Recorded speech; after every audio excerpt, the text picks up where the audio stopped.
Hi, I'm Jim. I'm a narcissist. I have narcissistic personality disorder. I'm making these videos for anybody that wants to gain first-hand information because, I've had this disorder for the better part of my life. And there's different types of narcissistic personality disorder. So not everybody is going to identify with the type that I have, right? And of course, if you think you know somebody that has this, they might not identify, with the type that I have. The type that I have stems from extreme guilt and shame. When I was young, my brother was in a car accident when we were walking back from baseball practice. And my mind believes that everybody blames me, that I should have been able to stop the accident. Now, none of that's based in reality, right? Nobody actually verbally, or otherwise blamed me, right? But my mind did. My mind told me that they all blame me and just gave me this incredible sense of guilt and shame. And that's where my disorder stems from.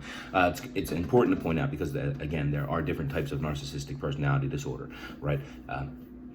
And of course, they're going to manifest themselves in different ways on how the symptoms show, right, and how we react and respond to them. So it's very important that I point out what type I have, right? So what I want to talk about today is something that's it's huge, it's important, and it needs to be split into two, right? When I say it needs to be split into two, I need to talk to two different type of people, right? If you think you know somebody that has this disorder, and or you're a victim, you're in a relationship with somebody with this disorder, right? I want to talk to you first, right? If you think you have this disorder or you've been diagnosed with this disorder, hang on. I want to talk to you second, right? Because the information I give you, I don't want that first group to have, right? Okay. Relationships. If you think you know someone that has this disorder, or you're a victim and you're in a relationship with someone that's been diagnosed with this disorder, right? The best advice that you're going to get from anybody, if you go to a counselor, a therapist, a psychiatrist, a psychologist, it's almost unanimous, right? You need to leave and you need to cease all communication. You need to cut any ties and make sure they have no way to contact you. When you're in a relationship with someone with narcissistic personality disorder, it is all abuse. And there's only two kinds of abuse you're going to get, right? You're going to get emotional abuse, or you're going to get emotional and physical abuse, right? But you're going to get abused. And then what do? They manipulate and they drag you back in to abuse you again, right?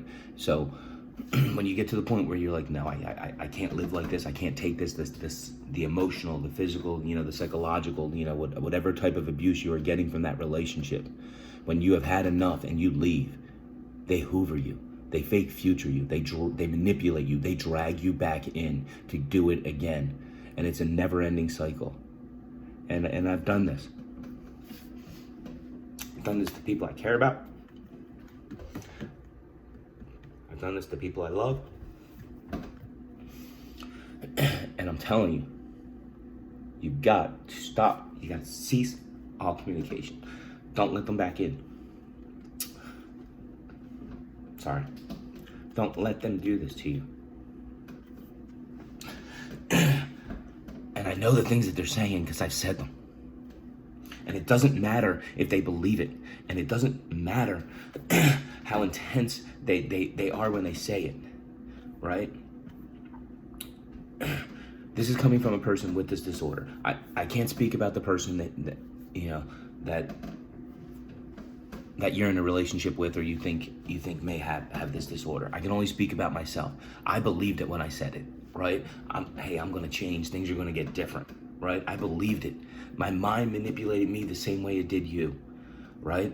That doesn't make it okay. That doesn't make it better. That doesn't stop me from abusing you emotionally when you get back into that relationship with me. It doesn't stop.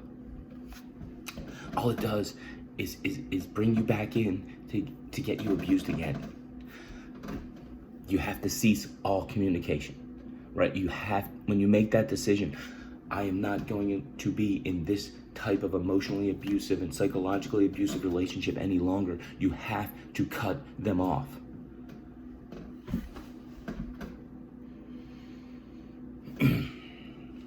Here's the best analogy I can come up with. It's like a drug addict, right? So let's imagine you're a friend, family, a loved one of a person with a drug addiction, and they've stolen from you time and time again. What do they say to do? You know, you've confronted them. They know they have the problem. They're not willing, to get help, or they've tried to get help, and and you keep letting them back in, and they keep breaking into your house, and they keep stealing from you. At some point, you got to cut that cord. You got to cease all communication with that drug addict. Now, here's the thing, right? In the back of your mind, you're like, this is going to be the time they get better. This is going to be the time they get better, right? You can't do that. You can't do that. The percentages are not in your favor. And your emotional, psychological, and physical well-being are too important to take that risk. Stop. Get out of the relationship and cease all communication, period. Period. That's the best advice I would give anybody that was in a relationship with me.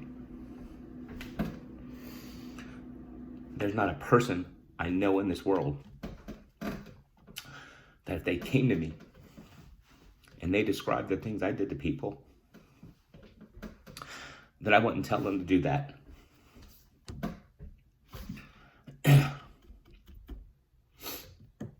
Right. The percentages are not in your favor. The abuse is too damaging. It's, sorry, I'm emotional, but it's a really, really intense, strong subject, right? So much hangs in the balance. So much is at stake, right? There's so much to risk. There's so much to lose. There is not a person that I have hurt, that I have damaged, that, like I said, if they came to me and they told, and they described the things I did to them and said, hey, your sister's in a relationship and this is what her boyfriend is doing to her. Hey, your mom's in a relationship and this is what her boyfriend is doing to her. Hey, your friend is in a relationship. For the love of God. Hey, this person you've never met before, that you don't care about at all, is in a relationship. And this is how their boyfriend treats them. I would tell every one of them exactly what I'm telling you. Get out of that relationship immediately. Cease all communication. Do not allow them any kind of contact. Do not allow them any kind of way in, because they will try to get their foot in the door and do it all over again. Do not, in any way, shape, or form, let them back in. That's exactly the advice I would give them. I know that might not be the answer you want to hear, right? And I am sure there are people with this disorder that don't want me to say that. Sorry. I mean, I wish things were different. I wish I had a miracle pill, right? I wish I could take a pill and not have this disorder, right? And if you're not aware, there is no medication for narcissistic personality disorder. They can prescribe medication to deal with some of the things like anxiety and stuff like that, but no, there's not a pill for narcissistic personality disorder. Like I said, there's nothing I can take that will alleviate my symptoms, right? There are things I can take that will deal with some other things that may be associated with narcissistic personality disorder, but not to stop the symptoms of narcissistic personality disorder. There's no quick fix. There's no, I go to the therapist and I have that aha moment, I call it the Hollywood moment, just like in Good Will Hunting, where Robin Williams magically just says a couple of words and hugs them, and this MFer's just fine and okay. No, right? I go to my therapist and I work hard and he works hard and we do our best. It's something I'll be challenged with for the rest of my life, and anybody that tells you different is lying to you. And anybody that, when they sit there and they start making you promises, they are lying to you. They don't know. None of us do. I've been asked, how do I know you're not going to be the way you were before? I don't know. Go back to the drug addict. Can that drug addict promise to you they're never going to do drugs again? No, they don't know. They can work and they can try, But look at those statistics. Okay. I hope that was helpful in some way. For the people that do have this disorder, man, I'm pretty sure you've seen how deep rooted it is for me. Man, don't quit. Don't give up. Think of all the pain you've done and just, we can do better, right? We can be in healthy relationships. The odds are stacked against us. I know it. I mean, these numbers are staggering, right? But it's worth it. Because those people deserve to be treated with love and respect. Think about the terrible things you've done. We don't want to treat people like that, right? Work with your therapist. Get that wellness plan, right? Fight this mother thing every day. Fight to have that healthy relationship. Fight to treat that person the way they deserve to be treated. Fight to have the love you deserve, the right way, right?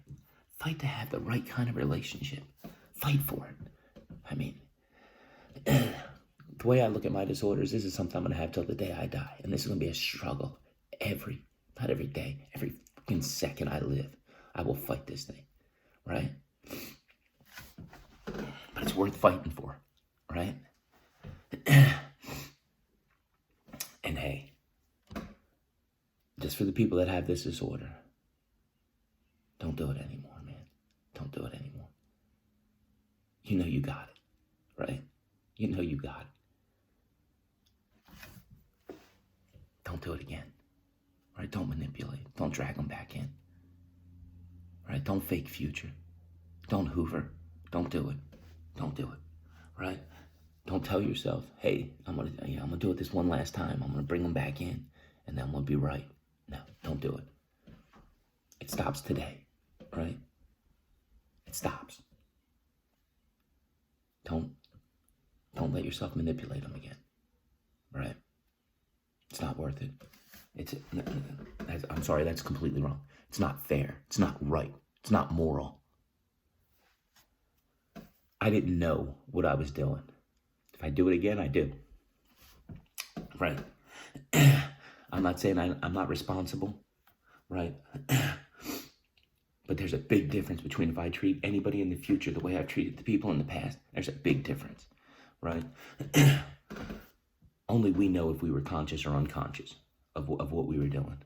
But there's no question that if you've been diagnosed with this disorder, that you know. And you got to take responsibility for anything you do in the future, right? That cycle of emotional and psychological abuse in relationships, it has to end. It has to end, right? Be strong. Fight it. Work with your therapist. Make the wellness plan, right? And here's celebrate the successes. Celebrate them. Oh my God, there's going to be so many of them. Celebrate every last little one. Like you won the lottery. And find a way to forgive yourself for your failures. I mean, we're going to fail. I mean, we can't win them all. There's going to be times when we fail, right? It's not just about learning from the failures. It's about forgiving ourselves, being able to accept that we failed, right? Learn to forgive yourself.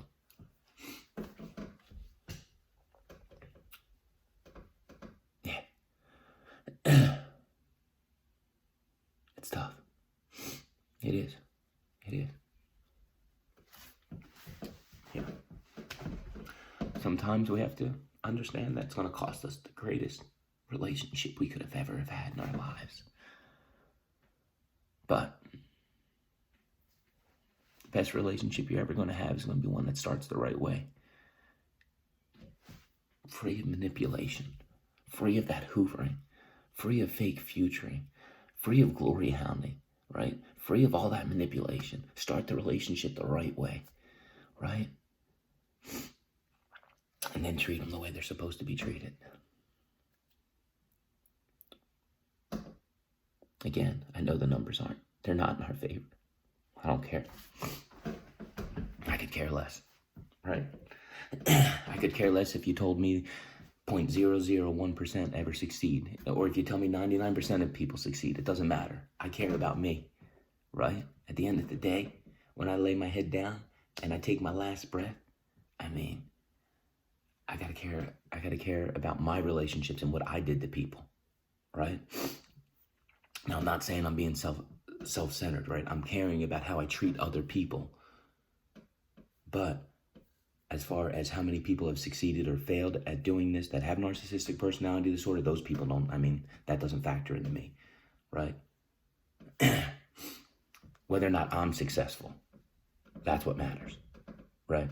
And like I said, whether it's a high percentage or a low percentage, it doesn't change the fact that I have to fight just as hard, right? It doesn't make it any less hard or any more easy or anything like that. Those numbers don't matter. All right. This was a tough one. You guys got to see me cry. Right? Yeah. It's a big one. It's a big one.